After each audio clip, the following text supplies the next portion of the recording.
Assalamu alaikum wa rahmatullah. Si tu veux que chaque personne qui te voit tombe amoureuse de toi immédiatement, si tu veux faire l'effet, si tu veux être magnétique et attirer le regard, l'attention de toutes les personnes qu'il y a autour de toi, alors écoute attentivement ce secret et applique-le à partir d'aujourd'hui. Je suis sûre et certaine que tu me remercieras toute ta vie. Le secret est le suivant, mais avant tout, il te faudra soit un parfum, le parfum de ton choix, soit du maquillage pour les yeux, donc du col de préférence ou un récil ou ce que tu utilises si tu es une femme pour le maquillage. Concernant le parfum, pour les hommes aussi, c'est valable. Sinon, si vous n'avez rien de tout ça, juste un verre d'eau suffira largement. Donc, un verre d'eau, un parfum ou du maquillage pour les yeux, et vous allez le prendre. Ensuite, vous allez réciter le verset 39 de Surat Taha, qui est le suivant. Bismillahirrahmanirrahim. Wa alqaytu alayka mahabbatan minni li tusna'a ala ayni.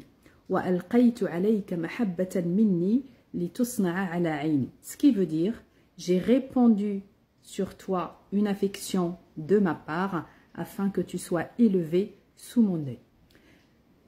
Vous allez le réciter, donc vous ouvrez votre parfum, mais il vous faudra un parfum qui s'ouvre, donc ou vous rapprochez le verre d'eau de votre bouche ou le bouchon de votre récil ou de votre col, et vous allez réciter ce verset 313 fois sur la bouteille ou sur de l'eau que vous allez boire par la suite, et prenez un petit peu que vous allez donc avec lequel vous allez humidifier votre visage. Mais alors ça, déjà, si vous faites que ça, croyez-moi, c'est très efficace et ça marchera dès le premier coup. Mais pour que vous puissiez être sûr et certain et obtenir la totalité et l'efficacité totale de cette recette et de cette faïda, eh bien, il faudra tout d'abord, dans votre tête comme dans votre cœur, être convaincu et conscient qu'Allah Azza wa Jal déverse son amour et son affection sur vous. Il faut que vous soyez convaincus que vous êtes aimé par Dieu, par les personnes qu'il y a autour de vous. Il faut vraiment que vous ne cherchez pas l'amour chez les personnes qu'il y a autour de vous. Pourquoi? Parce que vous l'avez déjà. Vous n'êtes pas assoiffé d'amour puisque vous savez déjà qu'il y a quelqu'un dans ce monde qui vous aime tant. Ensuite, quand vous allez dans votre soirée, dans un mariage, lors d'un entretien d'embauche, ou si vous avez par exemple des conflits avec votre mari, avec votre femme ou avec vos enfants qui ne vous écoutent pas et vous souhaitez faire l'effet sur eux, eh bien, il va falloir d'abord que vous les regardez, eux, dans les yeux, d'accord? Donc, quand ils vous parlent, ces gens-là, vous les regardez dans les yeux, donc surtout les femmes, si vous avez votre col, insistez sur le regard, regardez la personne que vous avez en face dans les yeux. Si vous allez dans un mariage, regardez les personnes vers qui vous allez, d'accord? Ne soyez pas comme ces gens-là. Quand ils rentrent dans un endroit, ils ont le regard, voilà, ils regardent à gauche et à droite en permanence. Ça, c'est un syndrome d'hyperactivité, d'ailleurs même chez l'enfant.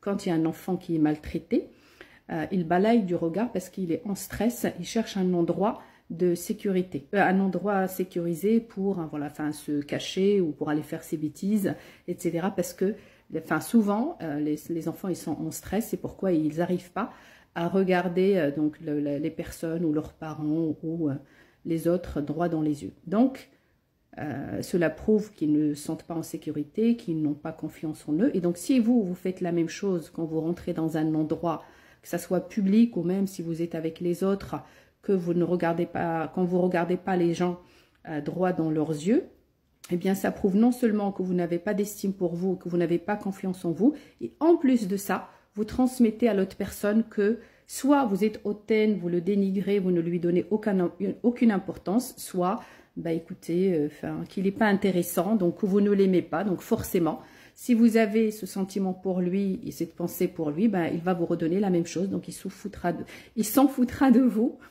ou il vous ignorera ou il se rappellera jamais de vous parce que vous ne l'avez pas marqué. Donc, première règle, regardez les gens droit dans leurs yeux pour leur donner de l'attention. L'attention, tout le monde la recherche, d'accord? Donc ça, première règle. Deuxième règle, discuter avec les gens en appliquant une écoute active, c'est-à-dire écouter ce que les gens ont à vous dire. Je me rappelle, il y a quelque temps, il y a quelqu'un, une personne voilà, qui fait partie de la classe politique, je crois en Afrique, qui m'avait écrit et qui m'avait demandé des conseils parce qu'il avait des entretiens avec des personnes haut placées. Alors malheureusement, vu que je ne réponds pas souvent sur WhatsApp, parce que je reçois énormément de messages, donc je profite de cette vidéo pour vous donner cette astuce-là. Donc prenez le temps de vous asseoir, d'écouter les gens avec une écoute active en les regardant dans les yeux. Ne vous concentrez pas uniquement sur ce que vous avez à dire, mais sur ce que les autres ont à dire en appliquant une écoute active. C'est-à-dire, ne mettez pas le point ou l'attention sur ce qu'ils font de mal. Tu as fait ça, tu aurais dû faire ça au lieu de ça, mais juste écoutez sans interrompre. Faites des fois, voilà, d'accord, j'aimerais savoir ou entendre davantage, expliquez un peu plus votre point de vue. Écoutez-les. Pourquoi? Parce que, croyez-moi, c'est pourquoi d'ailleurs certains thérapeutes ont du succès, parce que les gens, quand on les écoute, sans les juger, sans utiliser le « tu », fais ça en permanence, ou t'aurais dû ça au lieu de ça, tout ça vous oubliez. L'écoute active, c'est écouter la personne sans la juger, d'accord? Quand une personne sait que celui qui est là en face ne la juge pas, eh ben, il va vous dire davantage. Il va vous livrer tout ce qu'il a dans le cœur, il va se sentir intéressant, d'accord? Il va se sentir qu'il a de la valeur, puisque vous lui prêtez toute votre attention, vous l'écoutez, donc il va se sentir important. Et donc du coup, il va vous donner la même chose que vous lui redonnez. Et donc, quand vous récitez cette sourate, quand vous déversez l'affection et l'amour sur les autres, d'accord, il vous reviendra. Déjà, vous êtes dans l'empathie, vous écoutez les autres, vous leur donnez de l'importance, vous leur donnez de l'attention. En fait, d'ailleurs, ce que je suis en train de vous partager, en fait, c'est les clés du magnétisme ou du charisme. Une personne qui a du charisme, souvent, elle a une présence très très élevée. Donc, quand on est présent, eh bien, on est présent entièrement. On s'en fout du talent qu'on a, voilà, dans les pieds si on est une femme. On s'en fout comment les gens nous trouvent. On est comme on est. Donc, on se présente comme on se présente, mais on profite de chaque instant qu'on passe avec les autres. Donc, si on est dans un mariage, on profite du mariage. On écoute la musique, on regarde les gens, on leur donne de l'importance, on leur sourit. Quand ils nous parlent, donc on les écoute, on peut leur poser des questions pour montrer qu'on a de l'intérêt envers les autres. Et croyez-moi, si vous appliquez que ça, personne ne vous oubliera. D'ailleurs, il y a une fille qui avait appliqué ça et tout le monde lui disait « Mais t'es qui ? Tu viens d'où? Est-ce que tu fais partie de la famille des mariés ?» Alors que pas du tout, c'était juste une amie. Tout le monde voulait lui parler. Il y a des gens qui croyaient qu'elle venait d'un milieu vraiment aisé ou d'un milieu riche alors qu'elle venait juste d'une cité. Mais cette fois-ci, elle a été présente. D'accord? Elle a en fait dégagé un magnétisme et un charisme qui est très très élevé par sa présence. Donc, donnez de l'affection, ne dénigrez pas les autres, écoutez-les sans les juger, sans les couper. Et ayez de l'amour envers les autres. Pourquoi? Parce que vous ne cherchez pas l'amour chez les autres, vous l'avez déjà par Allah Azza wa Jal et par quelqu'un, j'en suis sûre, dans votre famille. Faites aussi cette technique avec vos enfants s'ils ne vous écoutent pas ou s'ils font beaucoup de bêtises. C'est ce qu'on appelle la technique de l'écoute active et la technique aussi jeu. Vous répondez à leurs besoins et ils répondront automatiquement aux vôtres. Même si, quand ils sont tout petits, c'est un petit peu difficile, mais vous leur expliquez au lieu de dire « t'as fait cette bêtise, t'aurais pas dû faire ça, c'est nul ce que tu fais, etc. » Eh bien, tu leur dis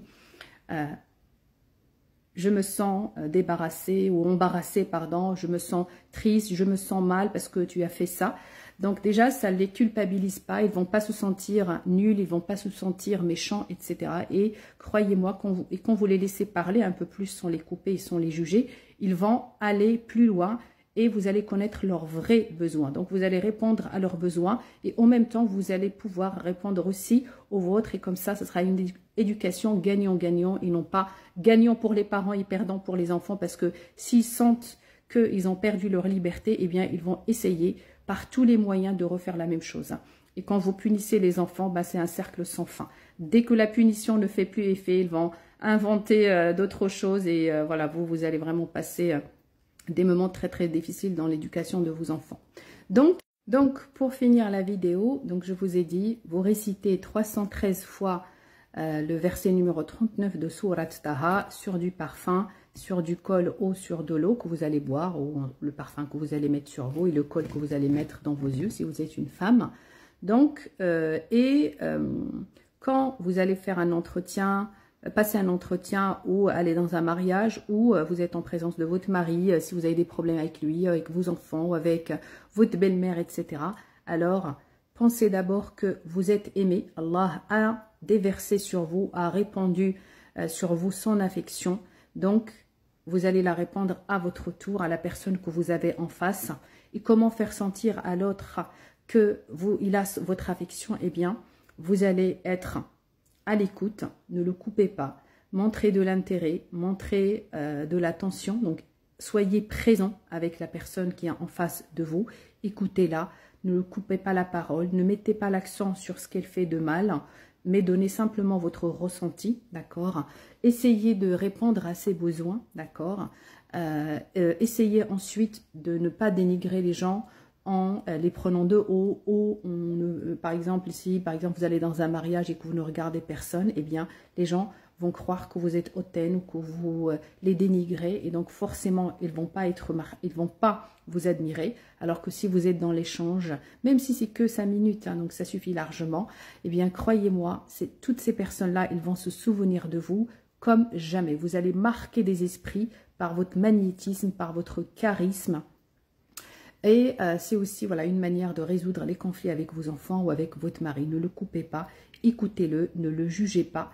Donc, essayez voilà, de lui faire comprendre que vous êtes à l'écoute de ses besoins, de ses demandes, d'accord, même si parfois vous n'aurez pas la solution, mais il faut qu'il ne se sente pas jugé. Il ne faut pas que vous lui faites sentir que vous êtes mieux que lui. Quand les gens sentent qu'ils sont inférieurs à vous, forcément, ils vont être sur la défensive ou ils vont vous éviter tout simplement. D'ailleurs, c'est la raison de beaucoup de divorces. Donc, soyez à l'écoute, ne jugez personne, soyez présente avec une attention et une écoute active et, comment dire, soyez dans l'empathie. Quand Allah il dit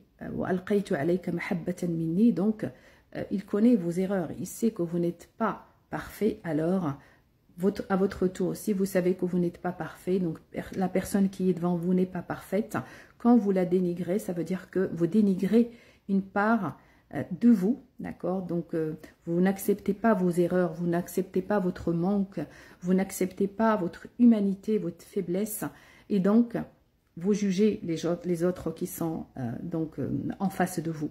Et quand vous jugez les gens, forcément, ils ne sont pas dans la confidence. Ils vont simplement vous retourner le même sentiment que vous avez pour eux. Donc, soyez dans l'amour, soyez dans l'empathie, soyez dans l'écoute active pour que les autres puissent se confier à vous. C'est pourquoi d'ailleurs, hein, quand certaines personnes ou ici les psychologues ils vont reconnaître ce que je dis, il y a le transfert et le contre-transfert. Beaucoup de patients, ils tombent amoureux de leur médecin ou de leur thérapeute. Pourquoi? Parce que ils sont là, ils les écoutent sans jugement, d'accord? Donc, quel que soit le comportement qu'a le patient, nous, on n'est pas là pour le juger. Donc, c'est un être humain. Il nous raconte les choses selon son point de vue. Donc, c'est sans sa singularité, quelque part. Donc, si lui a aperçu les choses de cette manière, c'est qu'il a raison à 100%. On n'est personne pour lui dire qu'il doit penser comme ça ou qu'il doit agir comme ça au lieu de comme ça. Oui, à la fin, on peut donner des conseils, on peut dessiner une feuille de route, l'orienter, l'accompagner, mais quoi qu'il arrive, on est dans une écoute active sans aucun jugement. Si il a une souffrance ou si quelque chose lui fait mal, on ne lui dit pas arrête de penser ça, c'est nul, tout le monde a déjà connu ça dans sa vie. Non, lui, il aperçoit les choses de cette manière. Donc c'est sa culture, c'est son éducation qui a fait que cette chose lui fait mal. Alors vous n'êtes personne pour lui dire qu'il n'a pas le droit de se sentir comme ça. Et donc c'est pour cette raison qu'il y a ce phénomène du transfert. et que certains voilà, tombent amoureux. Enfin après, quand je dis tombent amoureux, ils peuvent considérer leur psychologue ou leur thérapeute comme un père, comme une mère. Ils peuvent aussi la considérer comme voilà l'épouse s'ils tombent sur le charme, comme un grand frère, comme son meilleur ami, etc. C'est ça le transfert et contre-transfert. Donc vraiment adoptez cette attitude et croyez-moi, avec l'application de ce verset et surtout l'ancrage de cette croyance dans votre tête, vous allez rentrer. Et là, écoutez bien ce secret et rappelez-vous de ce mot. Vous allez rentrer dans Rahmatullah, dans la miséricorde d'Allah. La miséricorde, c'est une porte qui est immense et qui exauce tous les vœux.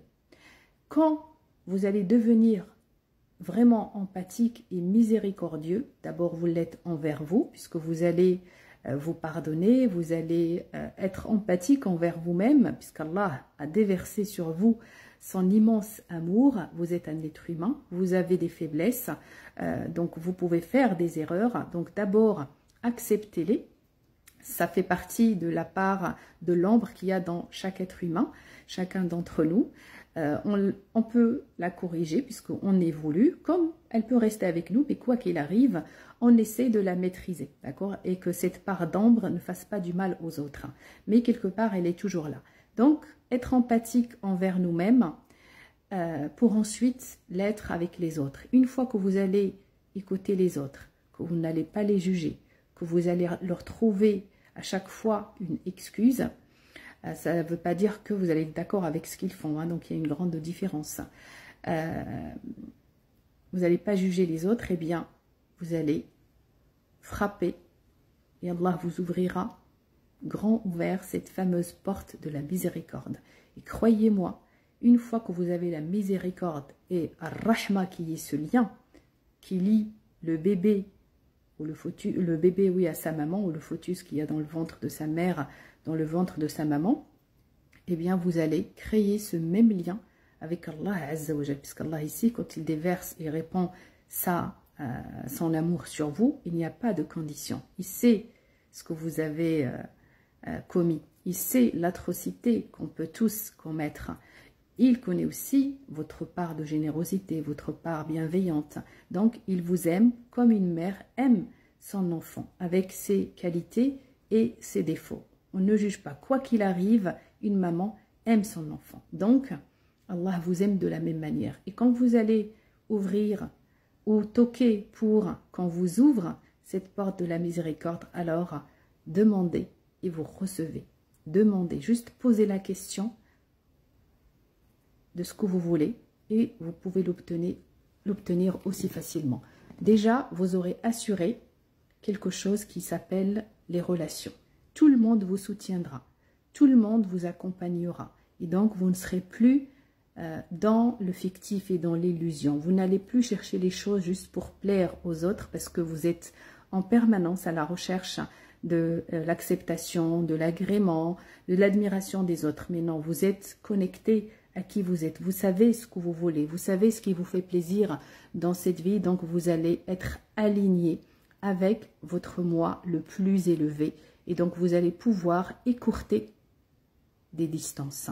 Vous allez pouvoir transcender des dimensions pour aller à la vraie version de vous-même. Vous allez être original, authentique, vous allez être épanoui puisque vous allez profiter de chaque instant dans votre vie. Vous allez être entièrement présent, attentionné. Donc vous prêtez attention, vous remarquez chaque geste, le moindre détail ne vous échappera pas. Donc puisque vous êtes présent dans votre vie, ce que vous faites, vous le faites avec conscience. Et donc il n'y a pas de regret, il n'y a pas de culpabilité. Il peut y avoir des erreurs, mais vous êtes humain, vous êtes empathique envers vous-même. Vous allez apprendre de vos erreurs et vous allez évoluer. Et c'est pour cette raison qu'Allah Azza wa Jalla a mis entre vos mains le Coran pour vous apprendre à vous élever,